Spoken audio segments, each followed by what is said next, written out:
Hello guys, I am Fernando Fernandez and today I'm going to be introducing here our new solution, the BS422. So this is a partnership with DAMM, which is a Danish company, and here we have the most modern LMR infrastructure in the market. The reason is because we use here SDR technology, so software-defined radio. So when others need hardware, we need software.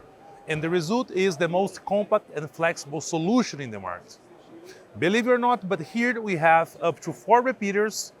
Those repeaters can be DMR2, DMR3, analog, tetra, and very soon P25 in conventional.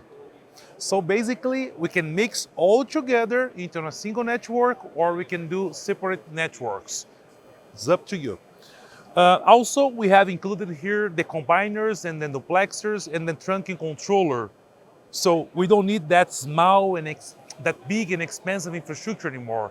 No shelters, no racks, no climate control. So this is pretty easy to install, to maintain and move. So here is a very small demonstration where we have a Tetra radio from Sepura, we have a DMR radio from Tate.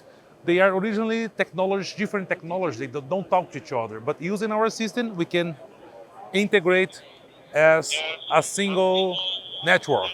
So, in case you need more information, please contact us at the address right here, and we're going to be more than happy to support you.